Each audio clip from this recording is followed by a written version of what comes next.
कैसे हैं आप सब लोग। मेरा नाम प्रियल है और प्रेजेंटली मैं बैंक ऑफ इंडिया में वर्क करती हूँ और आज हम लोग एक नई टाइप की पजल को सीखने वाले हैं। चलिए स्टार्ट करते हैं कि इस टाइप की पजल को कैसे सॉल्व करते हैं। तो क्वेश्चन है आप लोगों के पास कि एक सुरेश है, वो अलग अलग एग्जाम्स देता है अलग अलग डेज के ऊपर। ठीक है, तो पहले मंडे से लेकर सैटरडे तक मैं ड्रॉ कर लेती हूँ। Monday, Tuesday, Wednesday, Thursday, Friday, Saturday, है ना। मंडे से लेकर सैटरडे तक सुरेश जो है वो अलग अलग एग्जाम्स देते हैं। 2 से 3 पॉसिबिलिटीज के लिए मैंने 2 से 3 लाइंस ड्रॉ कर ली। सबसे पहले काम यही है, आपको इस तरीके से डायग्राम बना लेना। अब शुरुआत करते हैं। Suresh gave exam of SBI after Wednesday. SBI का एग्जाम वो वेडनेसडे के बाद देता है, तो वेडनेसडे के बाद यानी कि एसबीआई एस लिखती हूँ। एस या तो इस दिन देगा वेडनेसडे के बाद, या फिर इस दिन ये देगा, या फिर इस दिन देगा। 3 पॉसिबिलिटी बनी मेरे पास। UPSC exam was given 2 days before SBI. SBI से 2 दिन पहले यूपीएससी का एग्जाम देके आए, तो एक यूपी, एक यूपी, एक यूपी, यूपीएससी का एग्जाम दे दिया उसने। अब IPS exam was given 2 days before railways. Railway से 2 दिन पहले, रेलवेज का एग्जाम मान लो ये था, तो उससे 2 दिन पहले उसने किसका एग्जाम दिया है? आईपीएस का एग्जाम दिया है। इसमें थोड़ा सा लाइन देखना है, ठीक है। 2 दिन कैसे हो जाएगा? फर्स्ट डे ये हो गया, सेकंड डे ये हो गया। 2 दिन पहले उसने एग्जाम दिया है, तो रेलवेज और आईपीएस के बीच में 1 दिन का गैप होना चाहिए। अब देख लो आपका 1 दिन का गैप कहाँ पे सेट हो सकता है। क्या यहाँ पे सेट हो पाएगा? नहीं, यहाँ पे सेट हो सकता है। एक की पोजीशन है।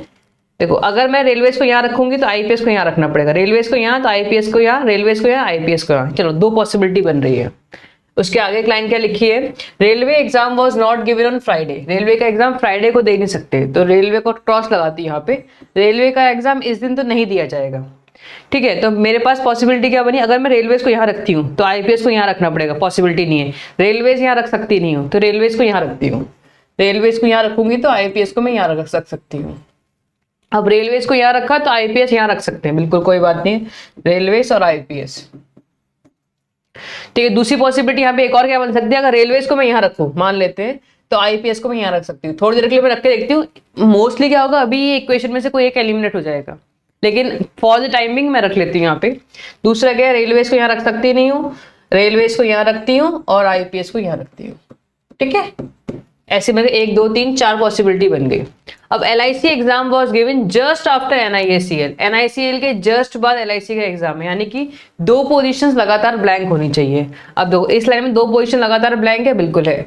तो पहले एग्जाम किसका देना है? LIC exam was given just after NIACL. पहले एनआईएसीएल का एग्जाम दिया जाएगा, फिर एलआईसी का, ठीक है। 2 प्लेस यहाँ पे, 2 प्लेस यहाँ पे भी है, एनआई और एनआईएसीएल और एलआईसी, ठीक है। अब यहाँ पे क्या 2 प्लेस लगातार खाली हैं? इस रो में देखो, देखो यहाँ पे एस लिख दो, यहाँ पे आर एल नहीं,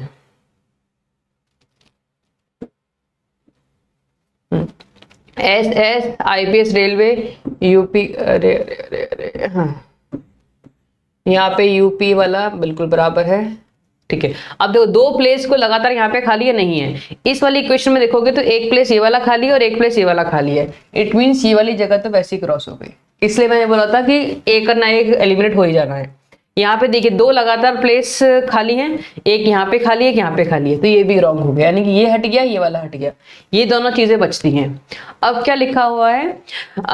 ठीक है, after which was not given on the first day of the week. लेकिन एनआईसीएल का एग्जाम जो है वो हफ्ते का पहला दिन नहीं दिया जाएगा, यानी कि एनआईसीएल का एग्जाम इस दिन तो नहीं आएगा। तो आंसर आपका ये वाला हो गया। अगर आप जर्नली क्या होता है, एक चीज के बारे में लगातार 2 लाइंस दे रखी होती है, तो वो अगर हम पूरी रीड आउट करेंगे तो आप चीजों का एलिमिनेट आसानी से कर पाएंगे, ठीक है। तो ये था आज का पूरा इक्वेशन, पूरा पजल। आई होप आपको क्लियर हुआ होगा कैसे इस पजल को सॉल्व करते हैं। कोई भी डाउट होता है आप कमेंट बॉक्स में कमेंट जरूर कर दिया करें, और कोई ऐसी पजल, कोई ऐसा पैटर्न जो आपको बिल्कुल ही नहीं आता हो, पहले आप वो सीखना चाहते हैं, तो उसके लिए भी कमेंट